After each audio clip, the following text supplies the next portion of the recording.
Welcome to the lighter life. I am so glad you are here with me today. We spend 40 years running a race, eyes fixed on a finish line called retirement. We imagine it as a permanent Sunday afternoon, a long-awaited exhale. But then the Monday morning arrives where you don't have to wake up, and the house is suddenly profoundly quiet. No one tells you about the weight of that silence. It isn't just the absence of noise, it is the presence of an echo that asks, "Who are you now that the phone has stopped ringing?"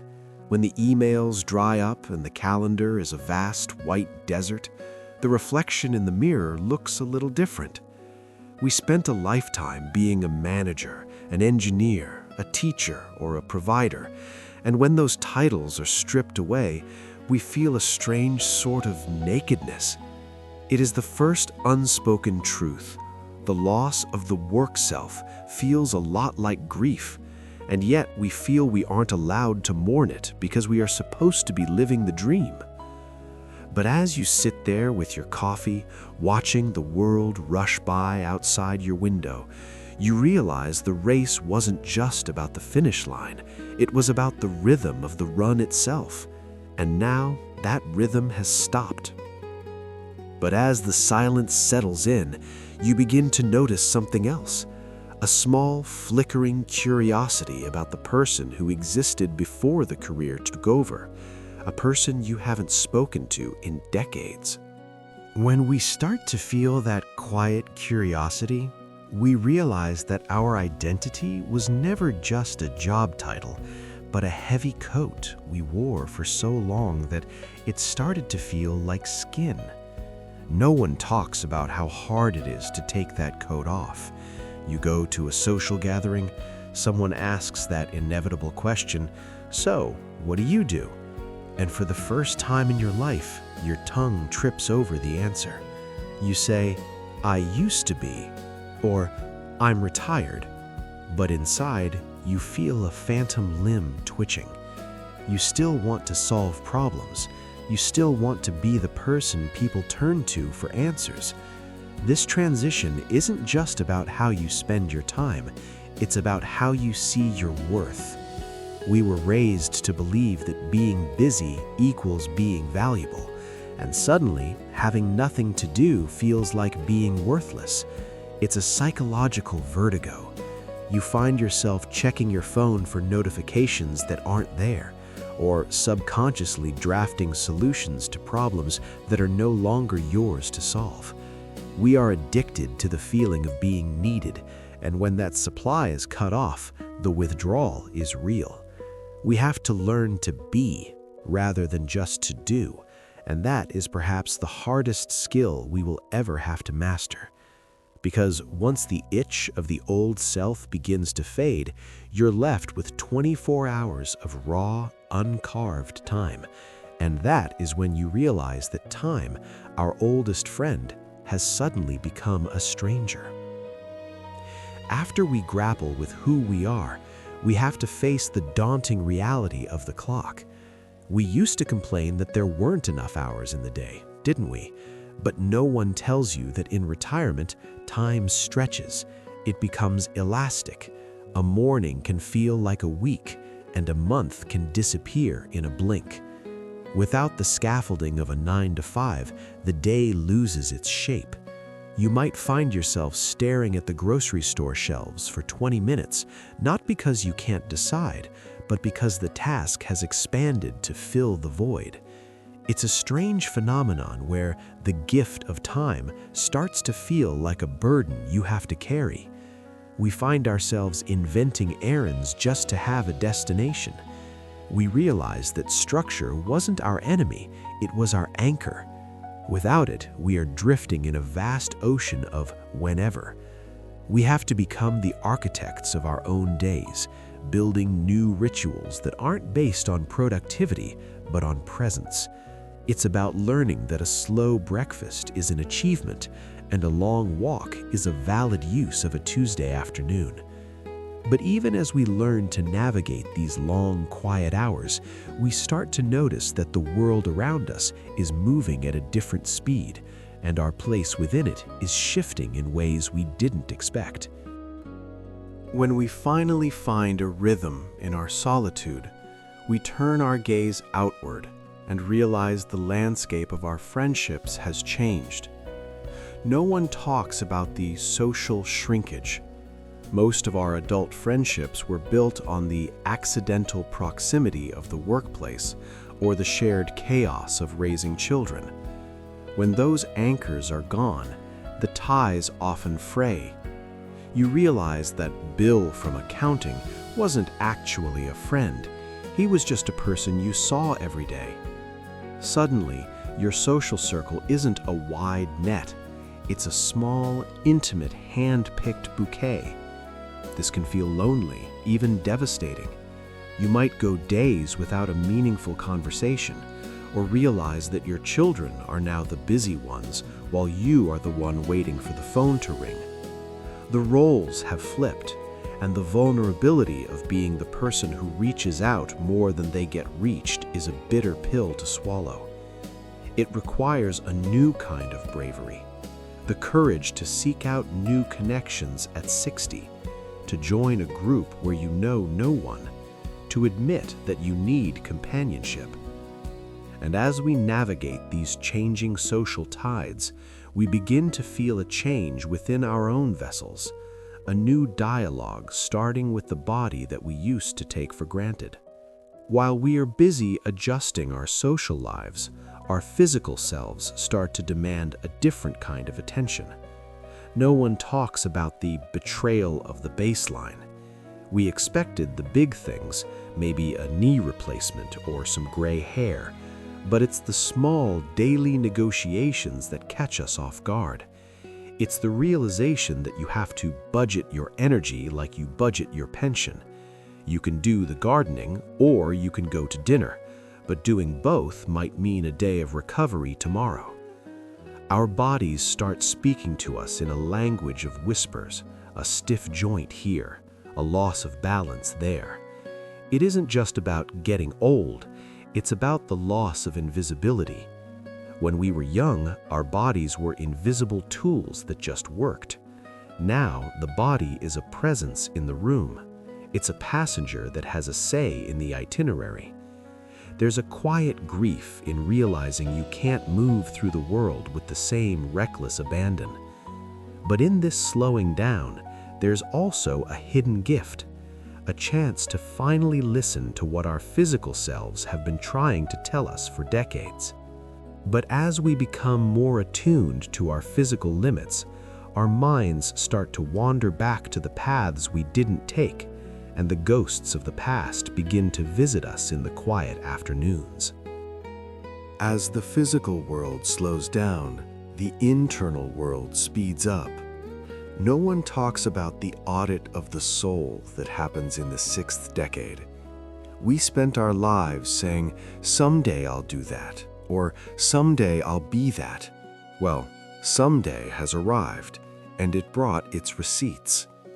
You might find yourself haunted by the version of yourself that never came to be, the artist you suppressed, the travel you postponed, the apologies you never sent.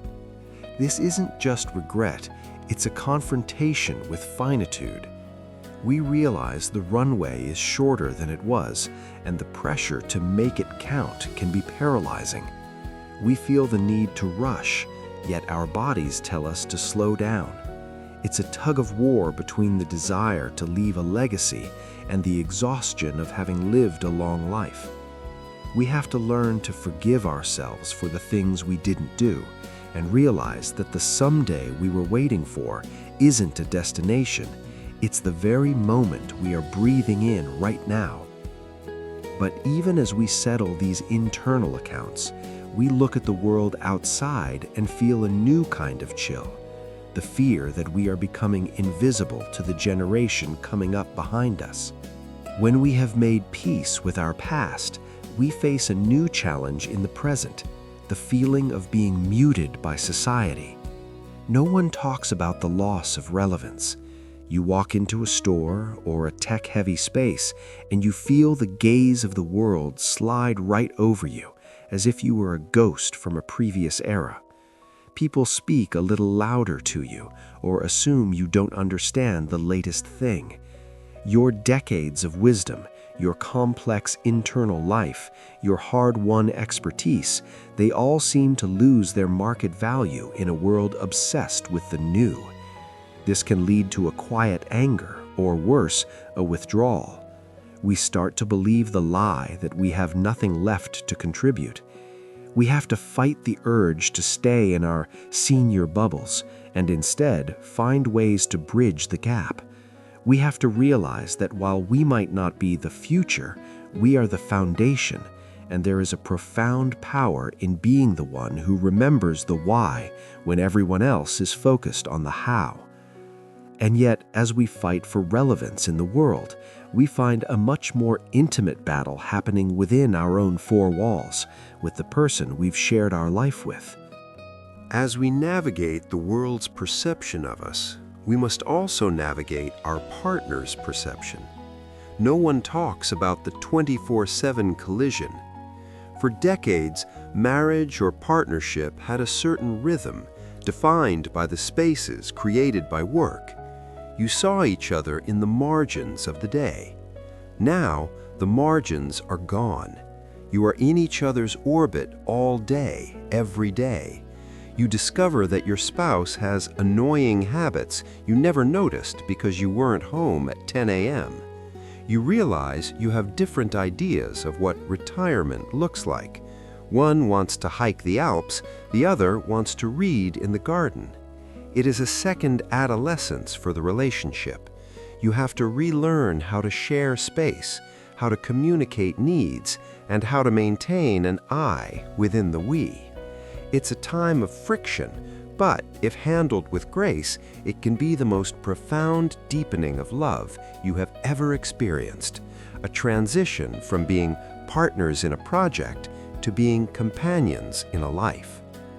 But even with a partner by our side, there is a trap we often fall into, a trap built of the very thing we worked so hard to achieve, absolute freedom. When we finally settle the domestic front, we hit the most paradoxical wall of all. No one talks about how terrifying absolute freedom can be. We spent 40 years following a script, and suddenly we are the writer, the director, and the actor. This blank page of retirement can lead to a strange kind of paralysis. We try to fill it with shoulds. I should learn Italian. I should volunteer. I should stay fit. We turn retirement into another job. We fear that if we aren't doing something productive, we're wasting our final act. We become slaves to our own leisure.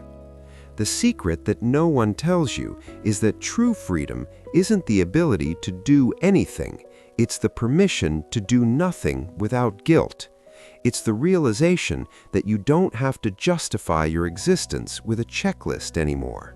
You have arrived. You are here. And the most revolutionary thing you can do is simply to enjoy the sunlight on the floorboards. And it is in that quiet, guilt-free sunlight that we finally discover the ultimate secret to this chapter, the one that makes all the silence, the aches, and the invisibility worth it. As we reach the end of this journey today, we arrive at the most beautiful truth of all, the one that truly no one talks about. After you move through the grief of the old self, the stretching of time, the shrinking of the circle, and the ghosts of the past, you find something remarkable. You find lightness. This is why we call this the lighter life, because when you finally stop trying to be who you were, you are free to be who you are. The wisdom we've gathered isn't meant to be a heavy treasure chest we drag behind us. It's meant to be the wind at our backs. Retirement isn't the end of the book. It's the part where the plot twists in the most unexpected and beautiful way. You realize that you no longer have to prove anything to anyone. The "no one talks about this" moments are actually the initiations. They are the gatekeepers to a life of profound authenticity. You can speak your truth with a clarity you never had at 30. You can love with a depth you didn't have at 40. You can appreciate a single flower with an intensity you couldn't spare at 50. This is the era of the soul. So breathe into the silence, embrace the slow rhythm, and know that the best part of the story is the part you are writing right now, with every deliberate, peaceful, and joyful breath.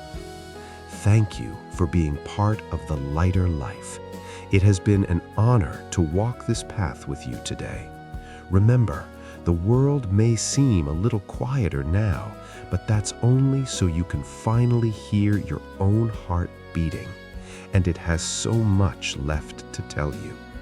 Until next time, stay light, stay curious, and keep living your most authentic life.